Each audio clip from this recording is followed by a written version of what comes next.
Good evening, my friends, and welcome to the Specstorm channel. Today we have a ton of ground to cover, so I'm going to skip a long, protracted intro and just say thank you so much to everyone that liked, commented, subscribed my last video, and I've got a lot more content for you guys. So without further ado, let's take a look at what is going on today.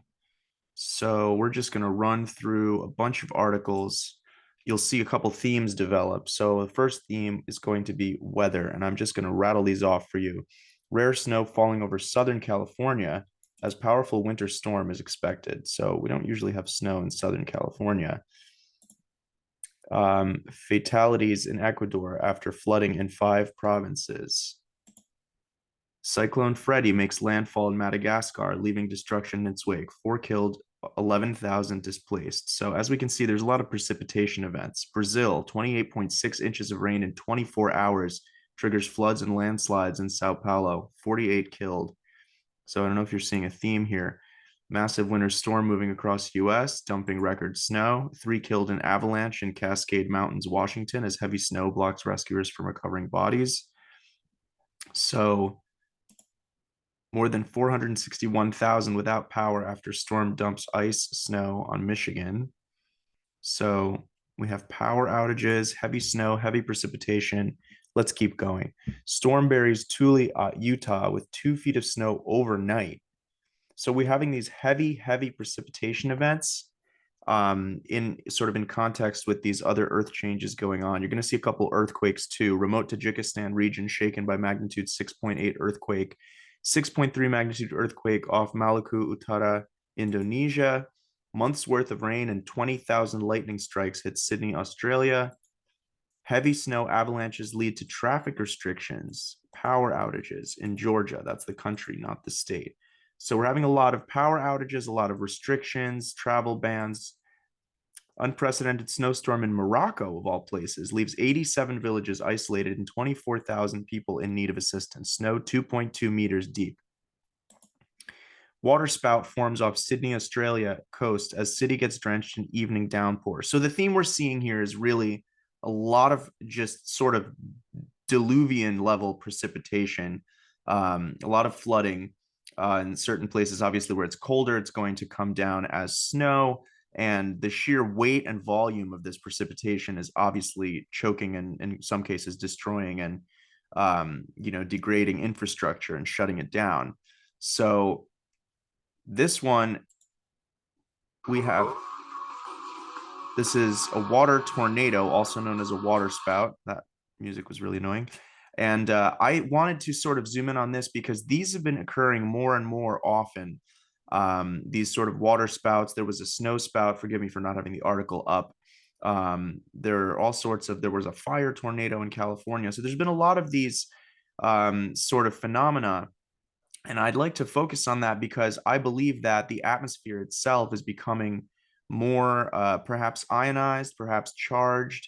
If there's a heightened charge differential, that would lead to more cyclonic activity, which is exactly what we are seeing, both in terms of storms and in terms of these funnels, if you will, which could manifest as tornadoes, water spouts, fire tornado, snow nado. We had one of those.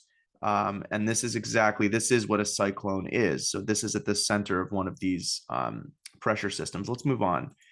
30,000 displaced after low pressure area. Again, that's a storm cyclone. Causes floods and landslides. 9.5 inches of rain in 24 hours. You really need to put that in perspective because 3 inches of rain is an enormous amount. It's not like snow, because if you think of snow, water expands as it freezes and grows into water cages. Therefore, snow, the volume of snow or the depths of snow is actually, in terms of the substance that comes down, that total amount of precipitation in the form of water is much less. So an inch of rain, excuse me, is much more than an inch of snow.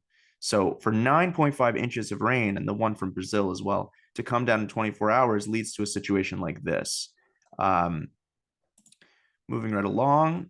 Now we're moving on to strange behavior of animals. This is a theme. This was originally the theme that I wanted this episode to focus on, but there's so much coming in that I had to sort of make it a rapid fire.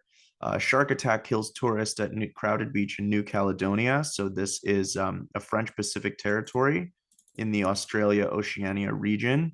So unfortunately, this man died at the scene. He had bites to his leg and both arms. Let's see here. So we have 3 dolphins dead in the shallows off Sandy Hook, New Jersey. So this is really the latest in a string of these large marine mammals in the cetacean family that are washing up on beaches really all over the world. And I believe that it is due to the magnetics of the earth, which these animals use to navigate. So 10th dead whale washes ashore in New York, New Jersey region. Another dead whale is washed ashore in the area, this time on a Rockaway Beach in Queens, New York. Dead whale washes onto Jersey shore. 9th one. So this is the previous article. Second dead whale washes up in Virginia Beach. 4 rare Cuvier's beaked whales spotted in Argica Cyprus or Cyprus. 14 pilot whales strand ashore on beach in Sri Lanka. 3 dead. So this is really all over the world. I mean, now we have some really weird behavior. Wild boar attacks snowboarders in Myokokogen, Japan. So there's a video here.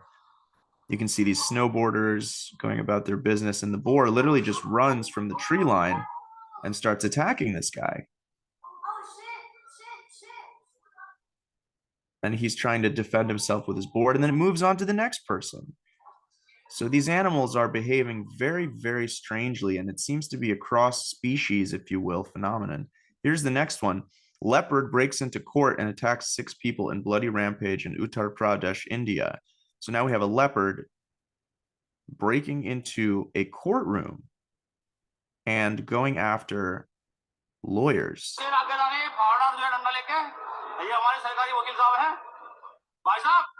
You can see they're indoors. And something is around the corner. And now they're running for their lives. Being chased by this big cat. Now someone's being attacked. And you can see in the last clip, they're trying to fight it off and sort of hit it with whatever they have. So again, these animals are growing increasingly aggressive. And I do believe, I mean, it could be a whole motley of different causes. It could be the magnetics, it could be the toxins in the air and the water, it could be earth changes themselves, it could be man-made, human caused. Here we have a seal attack off Brixham, UK coast puts swimmer in hospital. So this person got attacked by a seal. Now these are large animals and you're in their domain, but given the number of wild swimmers, this is a very isolated incident. Well, is it? Actress and boy attacked by seal in Cape Town, South Africa. So now here, this is an actress from Raised by Wolves, and the video is not available anymore, or it's age restricted, and I'm not going to bother dealing with YouTube right now. But here, the clip is currently making waves online amid a spike in pinniped attacks. Pinniped, of course, is again the family of mammals to which seals belong. So clearly, this aggressiveness is increasing and really just an uptick all around. So something's going on. And again, I'll leave it to you to speculate. And of course, in later videos, I may speculate. So that pretty much finishes out on Earth changes. And now a coworker of mine sent me this article. I'm sure all of you are aware of the earthquake in Turkey and Syria that was followed actually by many quote unquote aftershocks. Many geologists that analyzed the earthquake found that the pattern of the earthquake itself, or the earthquakes, I should say plural, did not occur in the way that one would expect for someone studying these phenomena in a natural way. And in fact, the earthquakes seem to have no epicenter and instead travel in a line down the fault, almost as if the fault was being hit with an energy wave of some kind, or unlocked, if you will. And one thing that was brought to my attention is this ship, the USS Nietzsche, an Arleigh Burke class destroyer of U.S. Navy, is anchored off Dolmabahce in Istanbul. So this ship entered the Bosporus Strait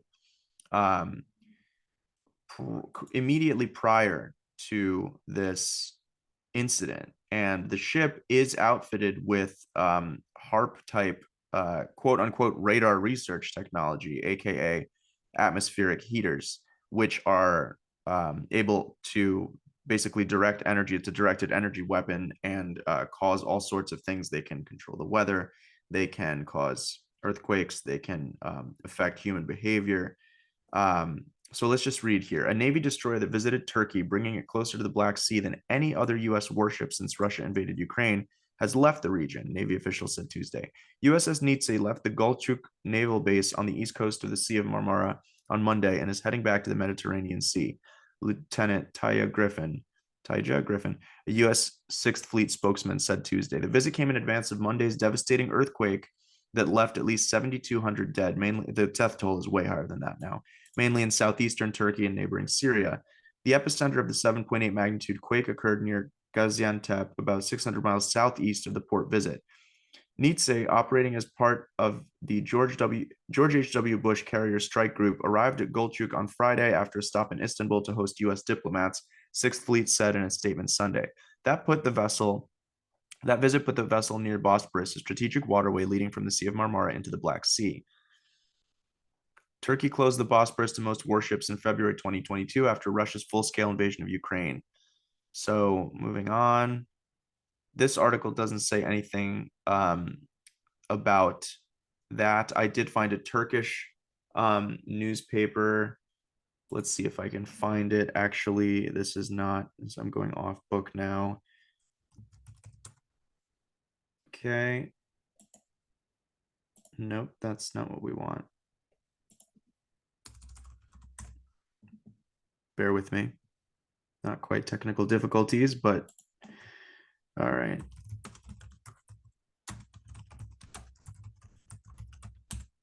Okay. I'm not a robot. At least I think I'm not. Who knows? It's 2023. Deplore reward. Yes, I do deplore what they've done to our dopamine reward system with carbohydrates, drugs, and social media. Okay, so here we go. Oh man, well, these are all in Russian. I could read them to you, but here we go. Earthquakes in Turkey were planned by the United States.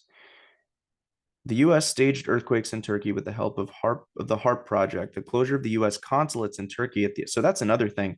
The United States and multiple other countries withdrew all of their foreign diplomats the day before, if I'm not mistaken, this earthquake.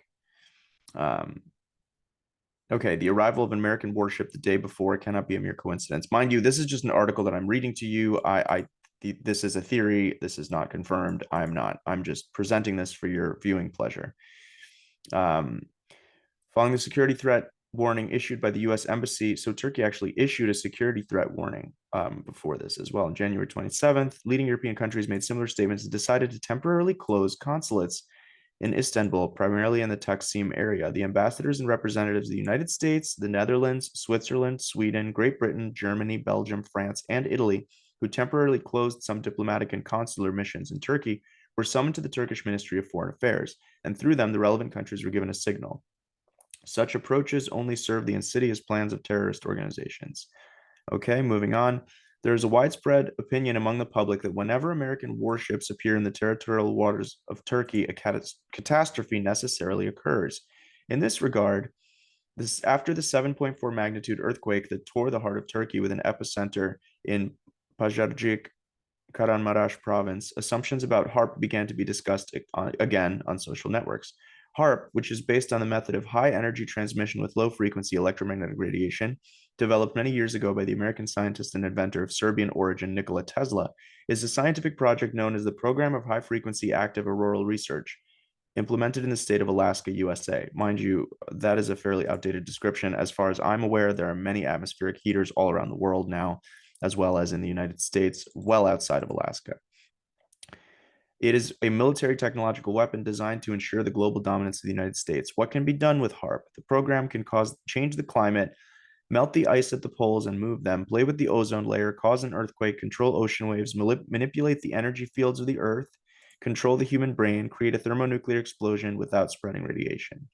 As a result of the earthquake off the coast of the Marmara Sea on August 17th, 1999, and subsequent disasters in Adapazari and Bolu, in which HARP technology was allegedly used, a total of 285.2 thousand residential buildings and 42.9 thousand public buildings were damaged. So moving on and on, there's a lot of speculation about what it meant symbolically. There was a huge U.S. flag and a small Turkish flag. But I'm going to move on